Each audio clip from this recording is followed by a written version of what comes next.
गोपाल है। मैं आज आप सभी के लिए एक फुल वीडियो लेकर आया हूँ बी फार्मा के बारे में फुल जानकारी होगी। अगर आप बी फार्मा करना चाहते हैं या फिर डी फार्मा करना चाहते हैं तो ये वीडियो आपके लिए है। अगर आप नहीं करना चाहते हैं तो आप स्किप कर सकते हैं, या आपने अभी 12th किया है, आपको नहीं डिसाइडेड है आप बी फार्मा करेंगे, बायोटेक करेंगे, बीटेक करेंगे, तो आपके लिए है वीडियो। अगर आप इन सभी से आपका कोई मतलब नहीं है तो आप वीडियो को स्किप कर सकते हैं। तो ठीक है, मैं चलता हूँ। पहले आपके पास कौन-कौन से क्वेश्चन होने चाहिए, तो सीधे आते हैं वीडियो पर। तो सबसे पहले आपके पास क्या-क्या क्वेश्चन होने चाहिए, वो सारी क्वेश्चन मैं आपके समक्ष हैं, तो आप पढ़िएगा। बी फार्मा की एलिजिबिलिटी क्या होती है? सबसे पहले आप जब बी फार्मा के बारे में जानना चाहते हैं या फिर बी फार्मा करना चाह रहे हैं, तो सबसे पहले क्या आपको पता होना चाहिए कि क्या मैं बी फार्मा कर सकता हूँ? क्या मैं बी फार्मा के लिए एलिजिबल हूँ? तो अगर एलिजिबल हैं तब तो आप बी फार्मा में डाल सकते हैं, तो ये क्वेश्चन होना चाहिए। दूसरी बात, बी फार्मा करने के बाद हमारे लिए जॉब का स्कोप क्या होना चाहिए, मतलब जॉब अगर बी फार्मा मैं कर लेता हूँ तो क्या मेरे लिए कहीं जॉब अवेलेबल होगी या फिर किस किस क्षेत्र में होगी? क्या मैं बी फार्मा करके गवर्नमेंट में जॉब कर सकता हूँ या नहीं कर सकता हूँ? ये सारे क्वेश्चन इस सब्जेक्ट से मिलेंगे। और फिर आता है पॉइंट नंबर 3, बी फार्मा की फीस स्ट्रक्चर क्या होती है? तो बी फार्मा बहुत सारे कॉलेज की, आप बहुत सारे बच्चे क्या होते हैं कि बी फार्मा की किसी से फीस पूछते हैं तो बोलता है 1 लाख रुपए, 70,000 रुपए, 80,000 रुपए, 1.5 लाख रुपए, मतलब हर कॉलेजों की फीस वैरी करती है। लेकिन मैं बताता हूँ फीस के लिए आप डरना मत, आप लास्ट तक वीडियो देखिएगा, आप फीस से निश्चिंत रहिए। मैं आपको एकदम मिनिमम अमाउंट में, अगर आपके पास पैसे नहीं है, मैं फिर भी आपको बी फार्मा डी फार्मा दोनों कोर्स करवा सकता हूँ। बस आपके पास 2, 4, 5 हजार रुपए होने चाहिए अपने खर्चे के लिए, बस इससे ज्यादा आपसे कुछ नहीं लेने वाला हूँ। अगर एससी कास्ट से बिलोंग करते हैं तो भी, अगर ओबीसी करते हैं तो भी आपका एडमिशन हो जाएगा। तो फी के स्ट्रक्चर से आप नहीं डरना चाहिए। अब बात आती सबसे अहम क्वेश्चन और सबसे लास्ट क्वेश्चन, बी फार्मा के लिए स्कूल का सिलेक्शन कैसे करें? तो चलो ठीक है, इस क्वेश्चन पर भी हम बात करेंगे। तो आते हैं सबसे पहले बी फार्मा की एलिजिबिलिटी क्या होती है। तो पॉइंट नंबर 1, पॉइंट नंबर आते हैं 1, बी फार्मा की एलिजिबिलिटी क्या? एलिजिबिलिटी सबसे पहले चीज है कि आप 12th पास आउट होना चाहिए, मतलब आप 12th पास कर चुके हो। ठीक है, 12th के आप पास कर चुके हो, आपके पास आर्ट है, क्या बी फार्मा कर सकते हैं? नहीं भाई, नहीं कर सकते। आपके पास फिजिक्स या केमिस्ट्री कंपलसरी है, मतलब आप पीसीबी से हो या पीसीएम से हो तभी आप कर सकते हैं बी फार्मा। अगर आपकी 33% है, 40% है या 45% के, आप बी फार्मा कर सकते हैं? नहीं मेरे भाई, तो नहीं कर सकते हैं। अगर आपकी एज 17 वर्ष से कम है तो भी आप बी फार्मा नहीं कर सकते। तो ये आपकी एलिजिबिलिटी है। अगर आपके पास ये सारी योग्यताएं हैं तो हाँ, आप बी फार्मा के लिए एलिजिबल हैं। फिर आते हैं नेक्स्ट क्वेश्चन कि इसका स्कोप क्या है, बी फार्मा कितने साल का होता है? तो आप सभी को पता है बी फार्मा 4 साल का होता है, इसमें 8 सेमेस्टर होते हैं। ठीक है, 8 बार आपको एग्जाम देना होता है और प्रैक्टिकल भी होते हैं। फिर बात करते हैं स्कोप की। तो हम अगर स्कोप की बात करते हैं तो भैया हॉस्पिटल में स्कोप होता है। सबसे पहले हॉस्पिटल में क्या क्या स्कोप होता है, तो हॉस्पिटल में आप कहाँ कहाँ पर जॉब कर सकते हैं? तो भैया हॉस्पिटल में फार्मासिस्ट के तौर पर आप जॉब कर सकते हैं, फार्मासिस्ट के पद पर आप जॉब कर सकते हैं। हॉस्पिटल फार्मेसी के, मतलब पैरामेडिकल में, जो हॉस्पिटल हॉस्पिटल होता है, इसमें फार्मेसी मैनेजमेंट के लिए आप मतलब काम कर सकते हैं, या क्लिनिक फार्मासिस्ट हो सकते हैं, या फिर ड्रग इंफॉर्मेशन फार्मासिस्ट हो सकते हैं, या फार्मेसी सुपरवाइजर भी बन सकते हैं। ठीक है, अगर हम बात करते हैं कि अब जो फार्मास्यूटिकल कंपनीज होती हैं, मतलब जो फार्मास्यूटिकल, जो फार्मेसी आप बी फार्मा के बाद जिन जिन कंपनियों में जा करके आपका स्कोप होता है, मैं उन कंपनियों में जो जो पद होते हैं मैं उनके बारे में बताऊंगा। अगर आप गूगल पे जाएंगे तो आप सर्च करेंगे, आपको 1000+ कंपनीज बी फार्मा से रिलेटेड मिल जाएंगी, जहां पर आपकी योग्यता है, बी फार्मा कर चुके हैं, तो आप वहां पर जा करके अच्छी सैलरी पे वर्क कर सकते हैं। भाई मिनिमम सैलरी आपकी 15 से 20 हजार रुपए, 25 हजार से स्टार्ट करते हैं। 2-3 साल में आपकी सैलरी 40 से 45, 50, जैसे आपका एक्सपीरियंस होता रहेगा आपकी सैलरी ग्रोथ करती रहेगी। तो सबसे पहले बात करते हैं कौन कौन से पद होते हैं कंपनीज में। कोई भी कंपनी होगी तो आपका सबसे पहला पद होता है production officer. Production officer production को देखता है, उसके बाद जो क्वालिटी कंट्रोलर होता है ये भी ऑफिसर होता है, ये क्वालिटी को चेक करता है। फिर क्वांटिटी अश्योर्ड, ये क्वांटिटी ये बताता है कि कितनी क्वांटिटी एक बार में बन सकती है, उससे ज्यादा कम नहीं किया जा सकता है। कम तो कर सकते हैं, ज्यादा नहीं कर सकते हैं, ठीक है, लेकिन उसके भी पैरासिटिकल होंगे। मेडिकल रिप्रेजेंटेटिव आप एमआर बन सकते हैं, या फिर आप ड्रग सेफ्टी एसोसिएट में भी जा सकते हैं। मतलब आप दवाई सेफ्टी, मतलब दवाई की देख रेख के लिए भी आप वर्क कर सकते हैं। तो ये हो गए पद। मतलब हर कंपनीज के कहते हैं, एक कंपनीज में प्रोडक्शन ऑफिसर होगा, उसके बाद क्वालिटी कंट्रोलर होगा, फिर भैया क्वांटिटी अश्योर्ड होगा, मेडिकल रिप्रेजेंटेटिव होगा।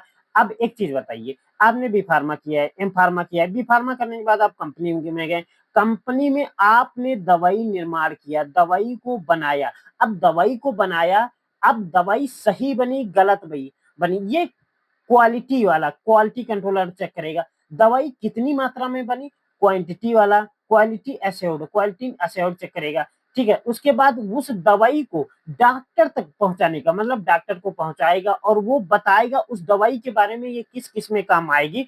तो ये सारी चीजें काम कौन करेगा, एमआर करेगा। अब ड्रग सेफ्टी एसोसिएट क्या करेगा, ड्रग ऐसा नहीं एक्सपायरी ड्रग, ठीक है, दवाई एक्सपायर दवाई बिक रही है, तो ये सब काम क्या होता है भैया, ये ड्रग सेफ्टी एसोसिएट का होता है, ठीक है। अगर मैं नेक्स्ट की बात करते हैं भाई, ये तो क्या, हाँ हाँ ठीक है। फिर बात करते हैं गवर्नमेंट सेक्टर में क्या जॉब है। हाँ भाई है, बहुत अच्छी जॉब्स हैं गवर्नमेंट सेक्टर में। सबसे बड़ी जॉब होती है ड्रग इंस्पेक्टर। ड्रग इंस्पेक्टर क्या होती है, दवाई की जांच करता है। जैसे आपने देखा होगा आपके डिस्ट्रिक्ट में होता है ड्रग इंस्पेक्टर। और ड्रग इंस्पेक्टर क्या होता है, जब साइड में किसी भी रोड पर निकलता है तो वहां पर ना बहुत सारे मेडिकल क्लिनिक बंद हो जाते हैं। क्यों बंद हो जाते हैं, क्योंकि उनके पास अथॉरिटी नहीं है, उनके पास डिग्री नहीं है, उनके पास डिप्लोमा नहीं है, वो मेडिकल चला सके। अगर नहीं उनके पास, तो ड्रग इंस्पेक्टर करेगा, वो सीज हो जाएगा। इसमें तो अंधी इनकम भी होती है, ठीक है, लोग पैसा भी देते हैं। फिर आता है ड्रग कंट्रोलर डिपार्टमेंट। ड्रग दवाई को कंट्रोल करेगा भाई, ये भी बताएगा भाई उसको। देखो दवाई कंट्रोलर डिपार्टमेंट, दवाई ये इसमें भी एक हेड होता है। उसके बाद फार्मासिस्ट, हर सीएससी पर या फिर जितने भी मेडिकल गवर्नमेंट हॉस्पिटल हैं उन सब में फार्मासिस्ट की जॉब आती। ये गवर्नमेंट जॉब होती, अच्छे लेवल पे जॉब होती, ठीक है। ये सारी जॉब है। आप रेलवे में जाते हैं तो वहां पर जो बेसिक दवाइयां करते हैं वो ये फार्मासिस्ट ही करते हैं। और भैया और भी बहुत सारे हैं। अगर मिलिट्री में आप जाते हैं, मिलिट्री में जितनी बेसिक दवाइयां होती है वो सब फार्मासिस्ट ही करते हैं। इसके अलावा आप क्या कर सकते हैं भैया, प्राइवेट सेक्टर में क्या कर सकते हैं, फार्मा मार्केटिंग। फार्मा मार्केटिंग का क्या मतलब होता है कि दवाई होलसेलर कर सकते हैं, उसके बाद सेल मैनेजर बन सकते हैं। ये सारी चीजें हैं। फिर अगर हम बात करते हैं, जब इन सबसे बची एक लास्ट चीज कि आप और क्या कर सकते हैं भैया, आपने बी फार्मा किया हुआ है और आप कंपनी में जॉब कर रहे हैं, उसके साथ साथ आप अपना मेडिकल भी चला सकते हैं। ये आपका हो गया बिजनेस। साथ में ही साथ कहते हैं गुठली के आम के आम गुठलियों के दाम, ठीक है। तो ये सारी चीजें अगर आप किसी को लीज पर भी दे देते हैं तब भी आपको सालाना 50,000 से 60,000 रुपए आराम से इनकम हो जाएगी, बी फार्मा हो या डी फार्मा हो, ठीक है। फिर मैं बात करता हूं कि हाँ और कहाँ पे है सेक्टर भाई, सर्च एंड डेवलपमेंट। भैया अगर आप सर्च करना, आप उसके बाद एम फार्मा करना चाह रहे हैं, एम फार्मा किसी के स्पेशलिस्ट बनना चाहते हैं, या फिर तो इसके लिए भी आ जाते हैं भाई। ये ड्रग की दवाई की खोज करते हैं कौन है, बी फार्मा। बी फार्मा के बाद एम फार्मा करेंगे, एम फार्मा के बाद आप किसी एक चीज पे वर्क करेंगे और उसका रिसर्च करेंगे, क्लिनिकल रिसर्च करेंगे, इसमें पैरासिटियल रिसर्च करेंगे। तो ये सब भी जॉब होते हैं। और भाई सीएसआईआर में भी इसके लिए जॉब होती है, और आप सेल्फ एम्प्लॉयज भी बन सकते हैं, ठीक है। फिर मैं बात करता हूं तीसरा क्वेश्चन, कॉलेज का सिलेक्शन कैसे करें। तो कॉलेज का सिलेक्शन कैसे करें, आप कॉलेज को पहले जाते हैं तो ये नहीं देखना है कि आपको कॉलेज की बड़ी बड़ी बिल्डिंगें नहीं देखना है कि आपके पास देखा आपने कॉलेज गए किसी कॉलेज को, वहां वो 200 एकड़ में बना हुआ उसकी बहुत बड़ी बड़ी बिल्डिंग है, नहीं भाई। बिल्डिंग देख के नहीं, क्वालिटी, कॉलेज की क्वालिटी क्या है बच्चों से पता करना है, उसके बाद आपको कॉलेज की बिल्डिंग देखना है। लेकिन पहले बिल्डिंग नहीं, पहले आप एक चीज देखिएगा, पीसीआई से अप्रूवल है या नहीं है, मतलब फार्मेसी काउंसिल ऑफ इंडिया से वो अप्रूव्ड है क्या। उसके बाद आपको क्या करना है, उसका रिव्यू देखना है। रिव्यू के बाद देखना है आपको प्लेसमेंट रिकॉर्ड देखना है। प्लेसमेंट रिकॉर्ड ये देखना है कि प्लेसमेंट हो रहे हैं या नहीं, और कहाँ-कहाँ पर प्लेसमेंट हो रहे हैं, और प्लेसमेंट के बाद यहाँ की सैलरीज क्या मिल रही है, हाईएस्ट सैलरी क्या है, लोवेस्ट सैलरीज क्या है, ये सारी चीजें देखना है। उसके बाद जैसे आप कॉलेज जाते हैं, ये तो बात की चीजें हैं। सबसे पहले आप कॉलेज में एंट्री लेंगे, और एंट्री लेने के बाद आप वहां पर जो भी होगा आपको क्या दिखाएगा, लैब्स दिखाएगा, लैब ले जाएगा। तो आपकी लैब लगभग 8 लैब्स होते हैं, वो 8 लैबों को आपको देखना है अच्छी से, ठीक है, कि लैबें हैं या नहीं है, ठीक है। तो ये सारी चीजें आपको देखना है, ये कॉलेज सिलेक्शन के टाइम देखना है। फिर आपको कॉलेज सिलेक्शन के टाइम देखना है कि 2-3 साल का आपको प्लेसमेंट रिकॉर्ड देखना है, लैब्स पैरा प्रैक्टिकल ट्रेनिंग देखना है कहाँ से। ये जब मैं बी फार्मा कर लेता हूँ तो हमें ट्रेनिंग ये कहाँ से करवाते हैं, ऐसा तो नहीं बस ट्रेनिंग करवाते ही नहीं है। तो ये सारी चीजें आपको पूछना है, उनसे बताना है। केमिस्ट्री के लैब देखना है, फार्मास्यूटिकल लैब, सिटिक्स लैब देखना है, फार्मेकोलॉजी लैब देखना है, हॉस्पिटल ट्रेनिंग लेना है, हॉस्पिटल ट्रेनिंग कहाँ से करवाएंगे, ये सारी चीजें आपको कॉलेज में जाकर के देखना है। फिर मैं बात करता हूँ अदर पॉइंट। अदर पॉइंट में आ जाता है भाई वहां की फैकल्टी कैसी है। ऐसा तो नहीं आप डी फार्मा कर रहे हैं, आप बी फार्मा कर रहे हैं, आपको बी फार्मा वाले ही पढ़ा रहे हैं, ठीक है, ऐसा नहीं।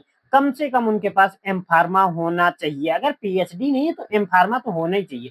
फिर आपको वहां की फीस देखना है, फीस कितनी है। अगर आपके मतलब आपके अकॉर्डिंग सही फीस है तब तो ठीक है, नहीं फीस सही है तो आप अदर कॉलेज देख सकते हैं। और अगर आपके पास किसी भी प्रकार की फीस की व्यवस्था नहीं है तो आप मुझसे कांटेक्ट कर सकते हैं। मेरा नंबर है 8957926496, और आपको नंबर आपकी कमेंट सेक्शन में भी मिल जाएगा, मुझसे कांटेक्ट कर सकते हैं। मैं आपको कॉलेज के बारे में फुल जानकारी दूंगा। अगर आपके पास कोई भी किसी भी प्रकार के आपको कॉलेज से रिलेटेड, एडमिशन रिलेटेड कोई भी जानकारी चाहिए तो आप मुझसे कांटेक्ट कर सकते हैं। और आपको एडमिशन करवाना है, आपके पास पैसे नहीं है, आप मुझसे कांटेक्ट कर सकते हैं। आपके पास पैसे हैं फिर भी कॉलेज का सिलेक्शन कर रहे हैं, आप मुझसे कांटेक्ट कर सकते हैं। थैंक यू, बाय बाय, वंदे मातरम।